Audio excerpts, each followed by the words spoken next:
The little girl said to the millionaire, "I don't need money. I just need a hug like your daughter." The evening air in Willow Creek carried that soft hush that comes right before the streetlights flicker on, the kind of quiet that makes a big house feel even bigger. Inside a mansion that stretched nearly half a block, a man named Ethan Cole stared at his reflection in the tall window of his home office. A billionaire in his early 40s, impeccably dressed, powerful in every way that seemed to matter. Yet his eyes looked like someone who hadn't slept in years. Maybe because he hadn't really lived in years. He rubbed the bridge of his nose and closed the laptop filled with contracts and numbers, none of which ever filled the quiet inside him. Don't you think it's strange how a house can be huge but still feel empty? Have you ever walked into a room and felt the silence hit you harder than the noise outside? Ethan felt that every day, but that evening, something changed. A faint tapping sound echoed from the front gate. At first, Ethan ignored it, probably a delivery or someone looking for the wrong address. But it kept happening. Light taps, hesitant, almost like a question. He stepped outside, the gravel crunching under his shoes as he approached the iron gate. And then he saw her. A little girl, tiny, maybe 7 years old, standing there in sneakers that had lost their color, hugging a worn-out backpack to her chest. Her hair was slightly messy, her cheeks flushed from the cold breeze. She looked up at him with eyes too big and too honest for the world she lived in. "Mister," she whispered, her voice soft like she wasn't sure she deserved to speak. Ethan's first instinct was automatic. Reach for his wallet. He wasn't good with people, especially not children. Money solved things. Money ended conversations quickly. But the girl didn't reach for the bills. She didn't even look at them. She looked at him. Really looked. "I don't need money," she said, barely above a breath. I just need a hug like your daughter gets." Ethan froze, the air around him suddenly heavier, as if her words had pushed open a part of him he'd nailed shut years ago. His daughter. The one he barely saw. The one he tried to love from a distance because loving her up close hurt too much. He didn't move, not because he didn't want to, but because he didn't remember how. The girl kept talking, her voice trembling like she was afraid he'd walk away. "My mom works late. And sometimes I get scared. But I saw your picture." She pointed gently toward his front door, where a framed family photo sat just behind the glass. Him, his daughter, both smiling like life had been perfect that day. "Your daughter. She looked really happy when you hugged her." Ethan swallowed hard. Have you ever had a child say something so honest it hits you right in the place you've been avoiding for years? That's what it felt like. A truth so pure it hurt. He didn't know her name. He didn't know why she was alone. All he knew was that something in her voice made the cold inside his chest shift, even just a little. But before he could speak, before he could even breathe properly, a car door slammed across the street, and the girl flinched like the sound was something she feared. Ethan took a step closer to the gate without thinking. And that tiny movement was the beginning of everything that would follow. Comment yes if you want part 2. Part 2 begins as the cool evening air hangs over Willow Creek. Ethan Cole stands frozen at the gate, the little girl's trembling voice still echoing in his mind. She had said she did not need money. She just needed a hug like his daughter. And for a moment, Ethan could not understand why those simple words hurt more than any business loss he had ever taken. The car door that slammed across the street made her flinch again, and Ethan finally found his voice. "Hey," he said softly, careful not to startle her. "Are you all right?" The girl hugged her backpack tighter, as if it were the only thing keeping her standing. "Yes, I am okay," she whispered, though clearly she was not. The porch light behind Ethan flickered on automatically, casting warm light across the driveway and revealing small details he had missed before. Her shoes were wet from the grass. Her sleeves were too short for the cold, and her breath came out in faint, shaky puffs in the chilly air. "What is your name?" he asked. She hesitated for a moment, then answered Mia. Ethan nodded slowly, the name settling into him with surprising weight. "Mia, do you live nearby?" She pointed toward the row of old apartment buildings across the street. "Over there, on the second floor. My mom works late at the diner. She will not be home until really late." Ethan felt a strange tightening in his chest. This little girl had walked across the street, alone, in the evening cold, just to stand at the gate of a man she did not know. "Why him? Why here? Why did you come to my house, Mia?" he asked quietly. Mia looked down at her shoes for a long moment. When she finally spoke, Her voice cracked in the middle. Because the lights are really warm. And your house feels safe. And, she swallowed hard. Because you look like a dad who remembers how to love. Those words hit Ethan like a punch to the chest. Have you ever heard something so innocent, so painfully sincere, that it made you question the person you have become? That was what Ethan felt right then. A silence drifted between them for a moment, broken only by the sound of crickets and a passing car on the main street. Ethan cleared his throat, unsure how to navigate a moment that required more heart than he had practiced in years. Mia, are you scared to go home alone? She nodded once, very quietly. Ethan glanced back toward his mansion. A house with security cameras, motion lights, a gate taller than some trees. And yet somehow, despite all of that protection, he had never felt safe in it. Meanwhile, a little girl found comfort just standing near it. Would you like to wait inside until your mother gets home? He finally asked. Mia's eyes widened, fear and hope wrestling inside them. Only if it is not trouble, she whispered. It is no trouble, Ethan said, surprising himself with how quickly the words came out. He unlocked the gate, and Mia stepped inside slowly, carefully, like she was afraid she might break something just by breathing. The path to the front door was lined with trimmed hedges and soft garden lights. Ethan noticed how she glanced at everything like it was a fairy tale. When they stepped inside, the warm air hit them, carrying the faint scent of cedarwood and old memories. Mia stared at the high ceilings, the polished wooden floors, and the framed photos on the entry table. One of them was the family photo she had mentioned earlier. Ethan saw her eyes linger on it. You looked very happy that day, she said softly.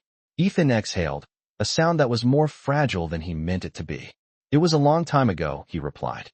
Mia set her backpack down and looked up at him with those same wide, honest eyes. You can be happy again, she said.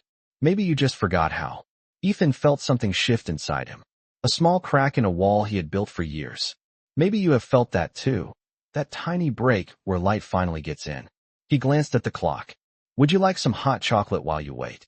Mia's face brightened just a little. Yes, please. And just like that, the quiet mansion that had felt empty for years suddenly felt less lonely. Comment yes if you want part 3. Part 3 begins with the warm scent of cocoa drifting through the quiet mansion as Ethan stood in the kitchen, stirring a pot on the stove like he had not done in years. He watched the steam rise, swirling into soft shapes that reminded him of winter mornings long before life became complicated. In the living room, Mia sat on the edge of the sofa, legs swinging above the floor, backpack beside her, eyes darting around the room with a mix of excitement and caution. Ethan carried 2 mugs over, placing one gently in her small hands. Be careful. It is hot, he said. Mia wrapped her fingers around the cup and breathed in the sweet smell. Thank you, Mr. Ethan, she whispered. Hearing his own name spoken so softly by a child made something loosen in his chest. He sat across from her, feeling strangely out of place in his own home. So, Mia, he said slowly, why were you out there alone tonight? Mia took a careful sip before answering. The power in our apartment goes out a lot, especially on cold nights. It gets really dark, and the building makes noises, like creaks and bumps, and it scares me. Her voice wavered just slightly. My mom tells me to stay brave, but sometimes it is hard. So I come outside. Your house has lights that always stay on. It feels safe. And I saw you once, hugging your daughter in that picture. You looked kind. Ethan blinked, unsure how a stranger could read him so easily. Have you ever had someone see the part of you that even you forgot existed? That was what this felt like. Does your mother know you come outside at night? Ethan asked. Mia shook her head. She would be worried. She already has too much stress. I do not want to make it worse. Those words froze Ethan for a moment. They were the exact words his own daughter had once said during one of their worst fights. The guilt pushed hard against the back of his chest. Where is your father? Ethan asked gently. Mia looked down at the cocoa. I never met him. It has always been just me and Mom. Ethan nodded, the pieces fitting together in a way that made the room feel heavier. Mia sipped her drink again, trying to hold it with both hands even though the mug was big for her. Your house is very quiet, she said softly. Ethan let out a breath. Yes, it is. Do you like it that way? She asked. The question was simple, innocent, and yet it felt like a mirror held to his face. I used to think I did, Ethan admitted. But now I am not so sure. Mia looked around again. It feels like a house that misses someone. Ethan froze. He looked at the framed photo on the wall. His daughter was around Mia's age when that picture was taken. A bright smile, arms wrapped around his neck, her laughter almost alive in the photograph. But the distance between them now felt like miles. "You are very observant," Ethan said. Mia shrugged, a little shy. "My mom says kids notice things grown-ups forget to see." Silence settled in, warm and soft. Then Mia set her empty mug on the table. "Mr. Ethan, can I tell you a secret?" He leaned forward slightly. "Of course. Sometimes, when I get scared at night, I pretend I have a dad who cares about me. Not because I think it will happen, just because it helps me feel brave. When I saw you at the window tonight, I thought, maybe you would not be mad if I pretended for a minute." Ethan felt something inside him crack wide open. "Hey, child should never have to pretend to feel safe." "Mia," he said gently, choosing each word with care, "you do not have to pretend here." Her eyes lifted slowly, hopeful but unsure. "Really?" Ethan nodded. "Really?" As that word settled between them, the front door rang with a sudden sharp buzz, making Mia jump. Ethan stood, checking the screen. A woman stood outside in a diner uniform, hair pulled back, eyes tired and frantic. Mia gasped softly. "That is my mom." Ethan opened the door, and the woman rushed in, relief flooding her face as she knelt to hug Mia tightly. "I have been looking everywhere for you," she said, voice shaking. She looked up at Ethan, confused and embarrassed. "I am so sorry, sir. I did not know she had come here." Ethan shook his head. "She is safe." She was cold and scared. "I am glad she came." The mother held Mia close, whispering things only a parent says when fear turns into relief. Ethan watched them, and for the first time in years, he felt the sharp ache of something he had been avoiding. The longing for connection, for family, for the version of himself he had lost. As Mia's mother guided her toward the door, Mia turned around and gave Ethan a small, brave smile. "Thank you, Mr. Ethan, for listening." Ethan's voice caught slightly as he replied, "You are welcome, Mia. Anytime." And as the door closed behind them, the mansion felt quieter than ever, but not in the same empty way. It felt like a place waiting for something. Maybe even healing. Comment yes if you want part 4. Part 4 begins the following evening, when Willow Creek settles into that soft quiet that arrives just after the sun dips behind the rooftops. Ethan Cole sat alone at his long dining table, untouched takeout sitting in front of him, the clock ticking louder than usual. 24 hours had passed since Mia and her mother left his home, but her small voice still echoed in his mind. "You can be happy again. Maybe you just forgot how." Have you ever had a sentence replay in your mind long after the moment is gone? Almost like it is trying to tell you something you have ignored for too long?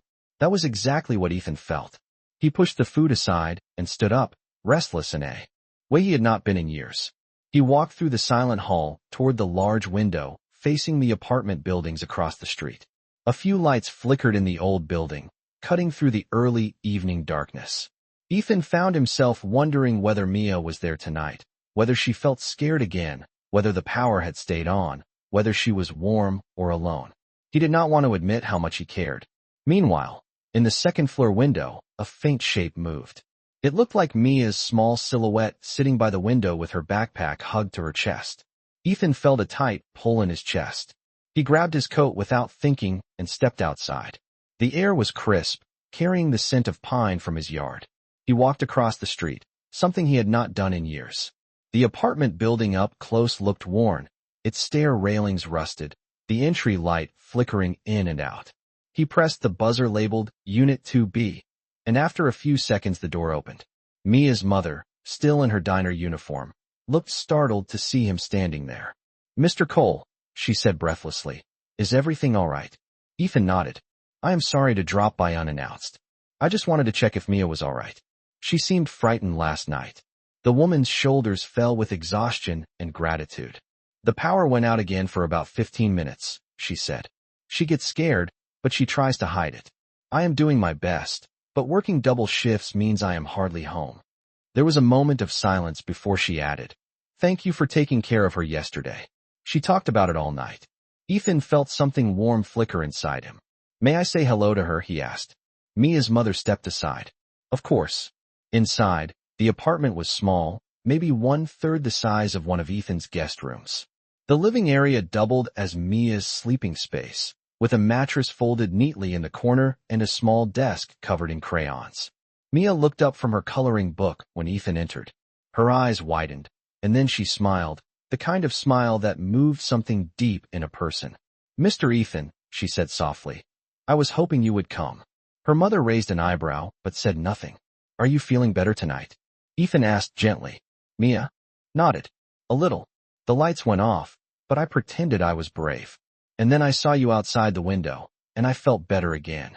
The words hit harder than he expected.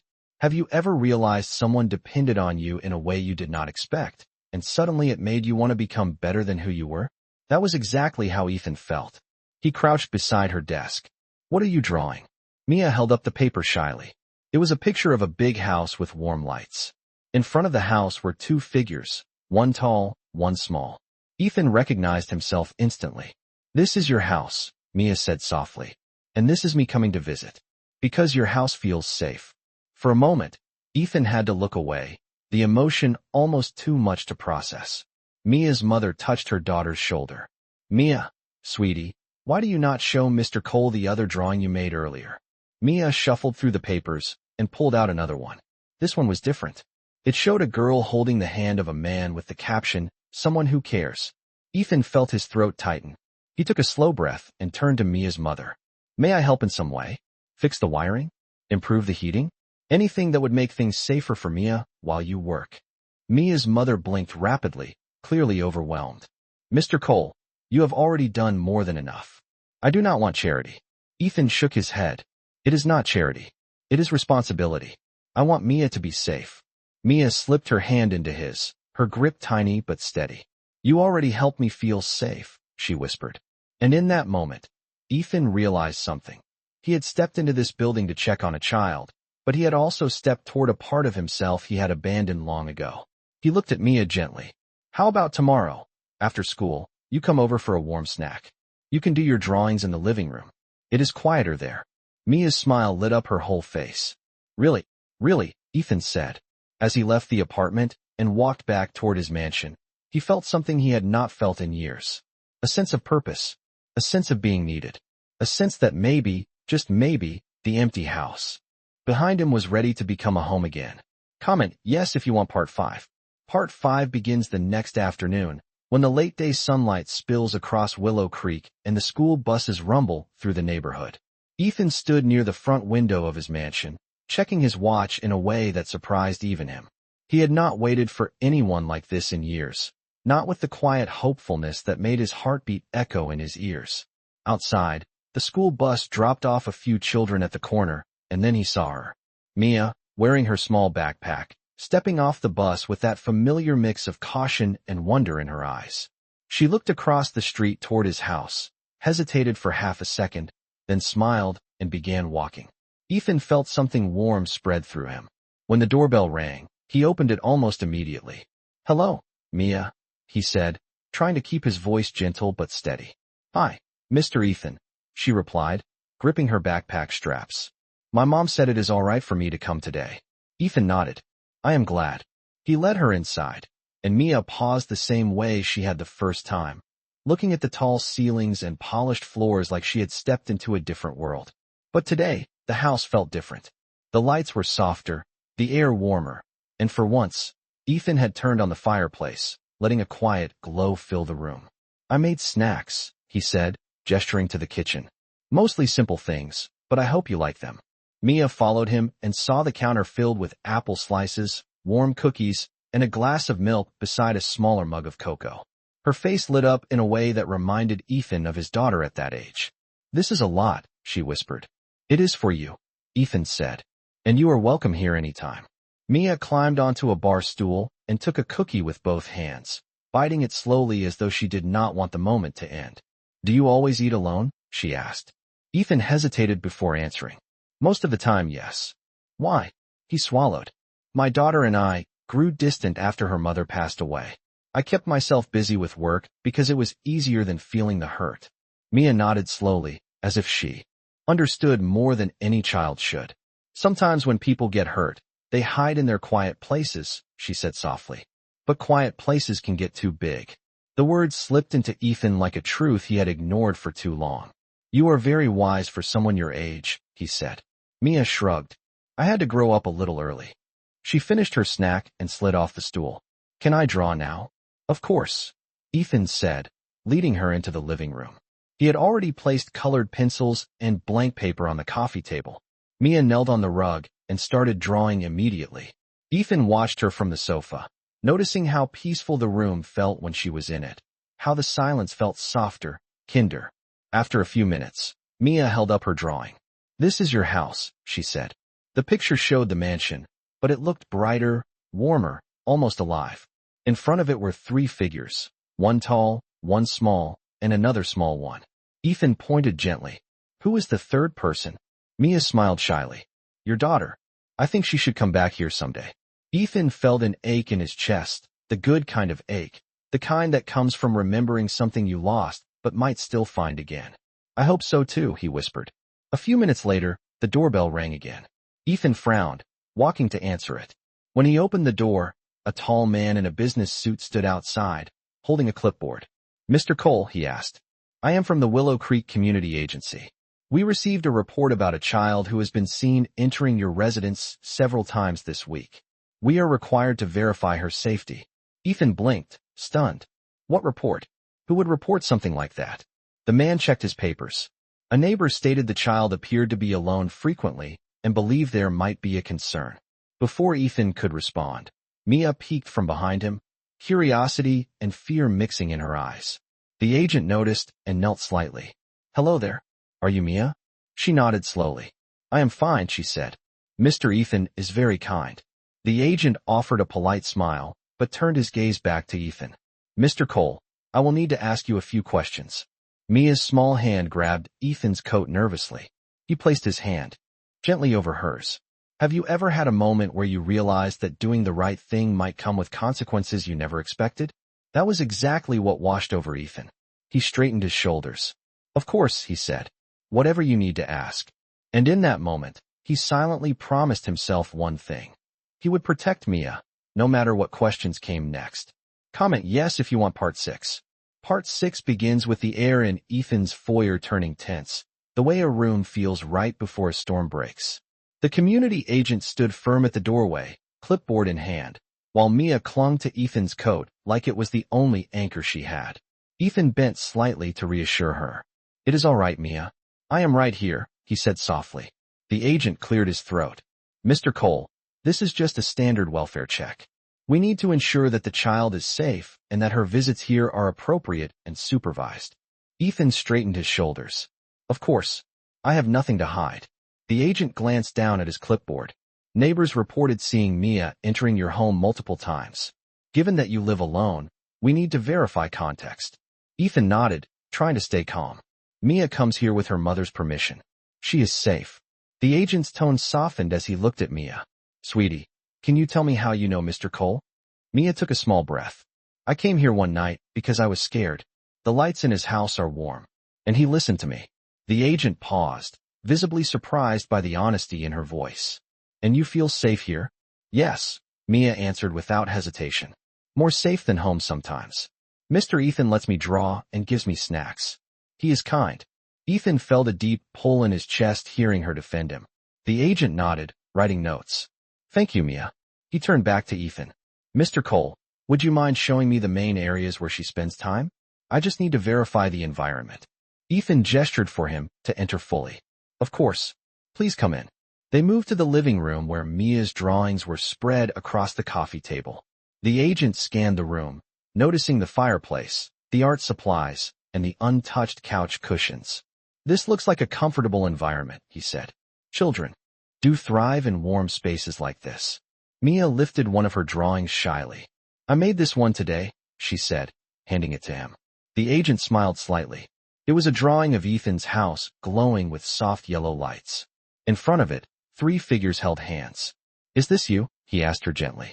Yes, Mia replied. This is me, Mr. Ethan, and his daughter. Ethan's breath caught. He had not expected that. The agent's eyes flicked to Ethan. Do you have a daughter? Ethan nodded slowly. Yes. She lives with her aunt right now. We have some distance between us. I hope to fix that. The agent scribbled more notes. Mia walked over and tugged on Ethan's sleeve. Mr. Ethan is practicing being happy again, she said quietly, as if it was the most natural truth in the world. Something in the agent's expression softened at that. After a moment, he set the clipboard aside. Mr. Cole, I want to be clear. From what I can see, there is no sign of harm or danger here. Mia looks comfortable and attached in a healthy way. However, we must follow procedure. I will need to speak with her mother as well. Of course, Ethan said. I will walk you over. But Mia grabbed Ethan's hand tightly. Please do not let them stop me from coming here, she whispered, fear flooding her eyes. Ethan crouched to face her. Mia, no one is taking you away. I promise. The agent knelt too. Mia, I am not here to stop anything. My job is to make sure children are safe, not take away the people they care about. She looked at him skeptically. Really, he said. I just want to talk to your mom to make sure everyone understands what is happening. Ethan guided Mia to put on her shoes, and together the three walked across the street to the worn apartment building. Mia's mother opened the door in surprise. Mia? Mr. Cole? What is going on? The agent introduced himself and explained the welfare check. Mia's mother listened anxiously, wringing her hands. I gave Mia permission to visit Mr. Cole, she insisted. He has been nothing but kind. She feels safe there. And honestly, knowing she is with someone while I work gives me peace. The agent nodded. Thank you for clarifying. Given what I have seen, I have no concerns about Mia's safety at this time. I will write in my report that the environment is stable and supportive. Mia's mother exhaled in visible relief. Ethan did too, though he tried not to show it. The agent closed his folder. Mr. Cole, Ms. Ramirez, if anything changes, please contact the agency. Otherwise, Mia is free to continue her visits as long as you both agree. After he left, Mia hugged Ethan tightly around the waist. I told you, she whispered. You make things feel safe. Ethan rested a gentle hand on her back. And you make things feel alive. That night, as Ethan walked back to his mansion alone, he felt something he had not felt in years. A certainty that this connection, unexpected and fragile as it was, had become important enough to fight for. Comment yes if you want Part 7. Part 7 begins 2 days later, when the tension from the welfare check had faded but the memory of it still lingered in Ethan's mind like a shadow that had not fully dissolved. Yet despite everything, he felt a new kind of determination forming inside him, a kind of courage he had not felt since the early years of fatherhood. After work, he drove home earlier than usual, something his employees would have considered impossible just a week ago. He parked in the driveway and glanced across the street toward the old apartment building. The lights in Unit 2B flickered as always, but tonight he saw Mia sitting by the window, her backpack beside her, waiting. Not waiting with fear, waiting with trust. Trust in him. Ethan felt the weight of that trust, and something inside him straightened with purpose. He stepped out of the house, walked across the street, and buzzed the door. Mia answered quickly, pulling the door open with a wide smile. Mr. Ethan, my mom said I can come over, but she asked if you could come in for a minute first. Ethan nodded and stepped inside. The apartment smelled faintly of detergent and the simple dinner Mia's mother had just finished cooking. She stood near the small counter, wiping her hands on a towel, looking nervous but hopeful. Mr. Cole, she said, gathering her breath. I just wanted to thank you again for handling everything so respectfully with the welfare agent. That whole experience scared me. I am doing everything I can, but sometimes I still feel like I am failing. Ethan shook his head. You are not failing. You are doing everything a loving mother would do. And Mia is a wonderful child because of you. The woman's eyes softened. She talks about you constantly. I have not seen her this happy in a long time. Mia tugged on Ethan's sleeve. Can we go now? I drew more things to show you. Ethan smiled. Yes, let us go. They walked back to the mansion together. Mia's tiny hand wrapped around Ethan's much larger one. Every few steps, she skipped once, as if excitement bubbled in her feet. When they reached the front door, Ethan opened it, and Mia rushed inside, her laughter echoing in the large entry hall like a sound the house had not heard in years. She ran straight to the living room, dropping her backpack and pulling out a stack of new drawings. Look, she said, spreading them across the rug. I made a picture of the safe place. Ethan knelt beside her. The safe place. Yes, Mia said proudly. It is this house. Your house. But I drew it the way it feels, not the way it looks. The drawing showed a mansion glowing like a lantern, with warm lights shining through every window. A garden full of flowers surrounded it, and in front of the door were 3 figures again. But this time, the drawing had a caption, "Where hearts remember." Ethan stared at the picture, feeling an unexpected sting behind his eyes. "Mia," he whispered, "this is beautiful." She gave a small shrug. "It is just how it feels." They spent the next hour coloring together, Mia sprawled on the rug, and Ethan sitting on the floor beside her. At one point, she looked up at him and said, "You know, you smile more now." Ethan blinked. "Do I?" "Yes," she said simply. "Your house smiles more too." He did not know what she meant at first, but then he realized. It was not the house that smiled. It was him. It was the warmth returning. It was life coming back. As they drew, Ethan heard a soft chime from his phone. He glanced at the screen and froze. It was a message from his sister-in-law, the woman who had been caring for his daughter since the accident that took his wife years ago. The message read, "She wants to see you. She asked about you today." Ethan's breath caught. His daughter wanted to see him. After years of silence, resentment, and distance, she wanted to see him. Mia noticed his expression change and reached for his hand. "Are you okay?" she asked, eyes wide. Ethan nodded slowly, though his voice trembled slightly. "Yes, I am okay. I just got important news." "Good news or bad news?" Mia whispered. Ethan looked at her, at the child who had walked into his life with nothing but honesty and hope. "Good news," he said softly. "Very good news." Mia squeezed his hand. "Then you should smile." Ethan did, and for the first time in years, it felt real. He looked at Mia, her drawings, the warm glow of the fireplace, and he realized something simple but powerful. This little girl had retaught him how to feel, how to care, how to open the locked door inside his chest.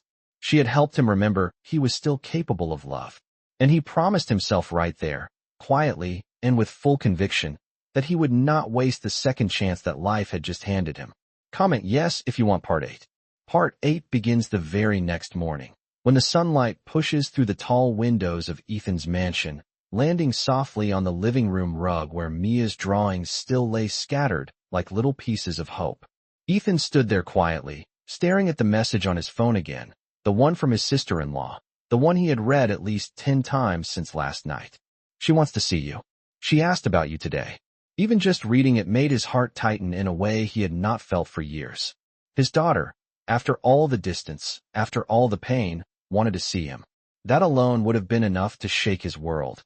But the timing felt strangely perfect, almost as if life had waited for him to open his heart before giving him a second chance. Mia arrived that afternoon, running down the sidewalk with her backpack bouncing behind her. She waved the moment she saw him in the doorway. "Mr. Ethan," she called, breathless and bright. He knelt so his eyes were level with hers. "Mia, I have something important to tell you," he said. "Something very big happened." Her eyes widened. "Big like good news?" "Yes," he said slowly. "My daughter wants to see me." Mia's mouth formed a small wow, and she covered it with both hands. "Really? That is amazing." Ethan felt his throat tighten again.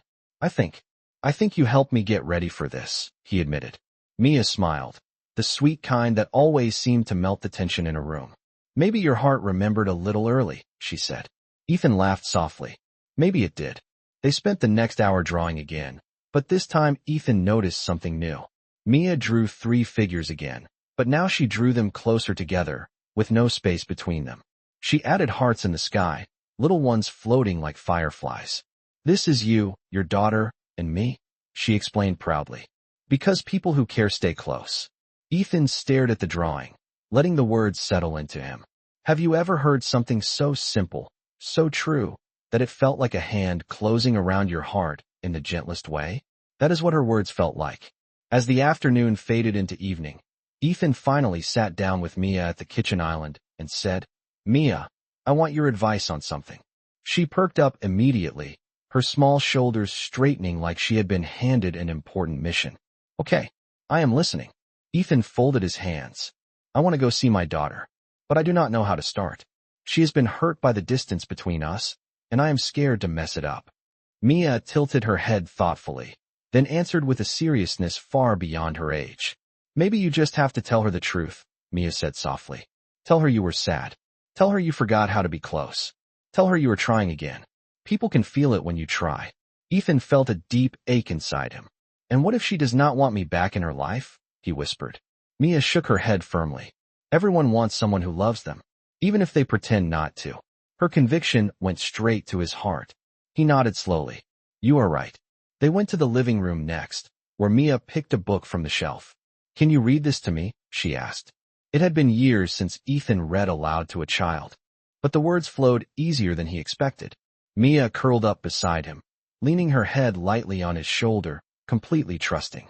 At one point, she interrupted the story and pointed at the framed family photo on the shelf. You should bring her here, she said. Your daughter. This house feels like it is waiting for her. Ethan, unable to speak for a moment, finally said, I hope she comes. She will, Mia said confidently. Your heart is warm again. People feel it. Later, as Mia packed up her drawings to take home, she paused at the door. Mr. Ethan, she whispered, I am proud of you. It was such a small sentence, yet it hit Ethan harder than any praise he had received in his entire successful career. No investor, no board member, no billionaire friend had ever said words that carried this much weight. Thank you, Mia, he said quietly. For everything. Mia smiled, that bright little smile that had started this entire change. Do not forget to tell your daughter how much you missed her, she said. Hearts get stronger when people say the real things. Ethan nodded, unable to trust his voice. He walked her across the street, waited until she was safely inside, and then returned to his mansion. He stood in the warm light of his entryway, phone in hand, courage gathering with every breath. And then, with a heart that finally remembered how to feel, Ethan typed a message he had been afraid to say for years. I miss you. Can we talk? Comment yes if you want part 9. Part 9 begins with Ethan standing in the quiet glow of his foyer, staring down at his phone after sending the message that had taken him years to gather the courage to write. I miss you. Can we talk? His hands trembled slightly, not with fear of rejection, but with the weight of finally telling the truth he had buried for too long. Minutes felt like hours, and then suddenly the phone buzzed. A notification lit up the screen. It was her, his daughter. The message was simple, but enough to make his breath catch. Yes, I want to see you. Ethan closed his eyes, letting the emotion wash over him. Have you ever felt a door open inside your heart after being locked for so long that you almost forgot how to turn the handle? That was exactly what this moment felt like. The next morning, Ethan drove to his sister-in-law's house, a modest, warm place filled with memories that once belonged to him too. He parked in the driveway and sat still for a moment, gathering the courage he had rebuilt piece by piece over the past weeks with Mia's help. When he finally stepped out and walked to the porch, the door opened slowly, and there she was. His daughter. Older now, taller, a little guarded, but still with the same eyes that used to light up whenever she saw him. For a moment, neither of them spoke. Then she whispered, Dad? Ethan's chest tightened at the word he thought he might never hear again. Yes, he said softly. I am here. She stepped closer, her voice trembling. Why did you stay away? I needed you. Ethan swallowed hard. I know, and I am so sorry. I let my grief turn into distance. I forgot how to let myself be close to the people I love. But I never stopped loving you. Not for a single day. She looked down, wiping a tear. Do you really want to come back? Ethan nodded without hesitation. More than anything. And I want to earn it. Slowly, gently, however you need. His daughter took a shaky breath, then stepped forward and wrapped her arms around him. Ethan held her with the kind of care that comes from losing something once and promising never to lose it again. When they finally pulled apart, she asked softly, Can we start over? Ethan smiled, tears in his eyes. Yes, we can start wherever you want. They talked for over an hour, sharing small memories, fears, apologies, and hopes. It was not perfect. It did not need to be. It was real, and it was enough. Later that afternoon, Ethan drove back to Willow Creek, his heart lighter than it had been in years. He stopped by the apartment building and buzzed Unit 2B. Mia opened the door instantly, eyes bright. Mr. Ethan, you look different. Ethan laughed gently. Do I? Yes, she said proudly. Your heart is smiling. He knelt so he could be eye level with her. Mia, I have to tell you something important. I saw my daughter today. We are talking again. We are going to try to fix things. Mia's entire face lit up like a sunrise. I knew it. I just knew it. Ethan reached into his pocket and pulled out a small folded paper. I brought you something. My daughter drew this when she was your age. I kept it for years. I want you to have it. Mia unfolded it carefully. It was a simple drawing of a house with two figures holding hands, drawn in a child's soft strokes. It looks like your house now, she whispered. Ethan nodded. She drew this when she felt safe.